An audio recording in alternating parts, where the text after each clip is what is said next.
Well, this Thursday you can rock the boat at the ABQ Biopark Aquarium, where you can sample seafood fished or farmed in environmentally friendly ways. And Darrin Amador is one of the owners of Seattle Fish Company of New Mexico, and Chris Pope is executive chef at Zinc Wine Bar and Bistro. Oh, I love it there. Yeah. And I'm so happy to have you both with us today. Good Thank morning. you for joining It's a pleasure us. to be here. I'm glad to have you. And you know, I want to start this whole conversation off by defining sustainable food for those who don't know.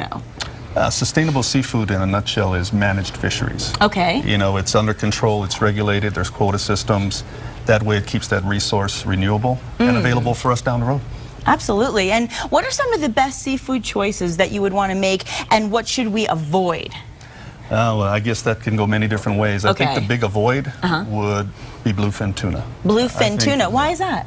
The fishery has been stressed. There's very few of them in the ocean left. And because of the high dollars, they demand a high price. People go out and catch them and poach them, unfortunately. So we try to stay away from that and recommend that you stay away from it as well. Wow, that's great to know. Thank you for sharing that. What about stuff that you would recommend? Cod. Cod, okay. It's very strong fishery, renewable, sustainable. Great fish, eh, Chef? Yes.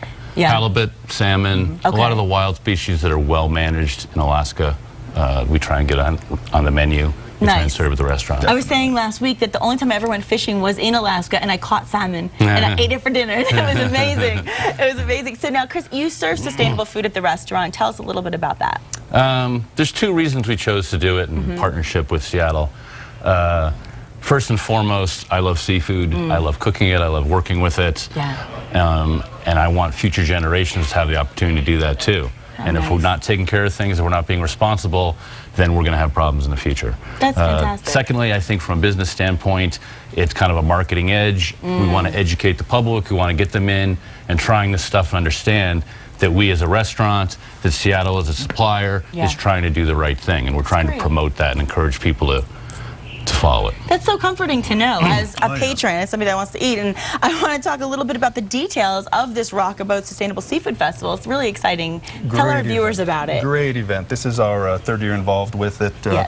Zinc, Chris here is going to be there as well, and it's this Thursday. Yeah. 6 to 9. Okay. And all of the proceeds basically go to the biopark, to the aquarium. So you get a chance to look at some cool fish. There's multiple chefs and businesses that are going to be there showing cool products. Nice. It's going to be a good thing. Fantastic. Now, what are some of the restaurants that will be participating? Certainly Zinc, Seasons, Savoy, the Pelicans restaurant, and there's the Hyatt Tamaya. Great. It's going to be going, Ben Sure.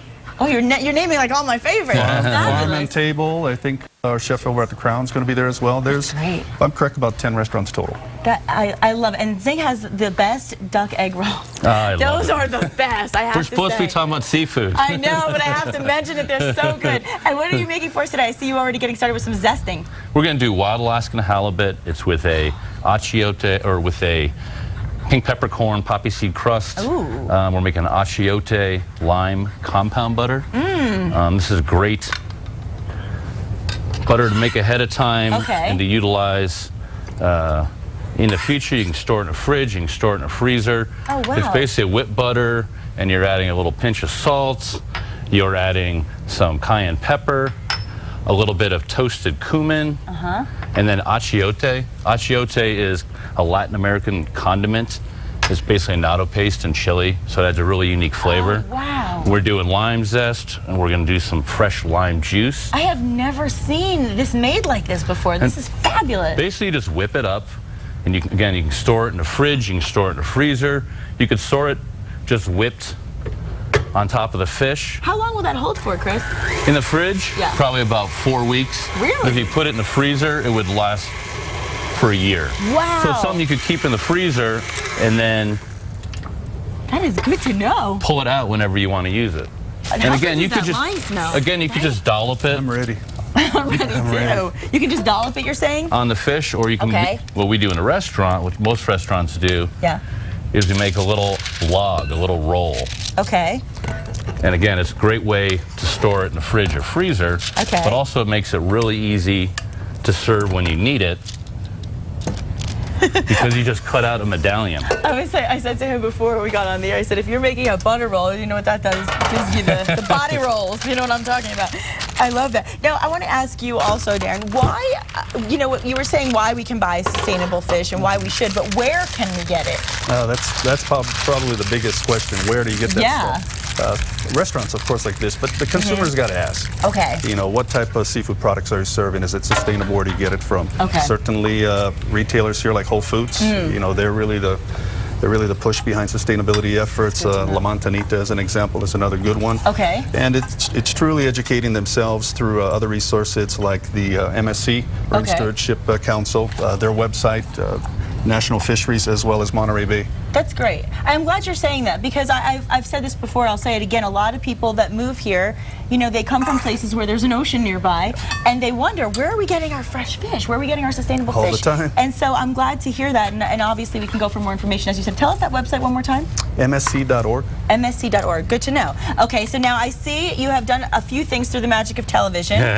Tell us real quickly what you did with the halibut. So we pan-seared it, hot saute pan, a little bit extra virgin olive oil, and you just dredge the fish and a little bit of cracked pink peppercorn and poppy seed, equal quantities. Oh, wow. You place that in hot saute pan, sear both sides, pop it in the oven for a minute or two, and then what I did, I plated it with a little salad of pickled watermelon rind with microgreens. We've got corn shoots, pea tendrils, and micro beet blood. That is a beautiful dish. I'll have to taste it. In the meantime, let's tell our viewers where they can go for more information.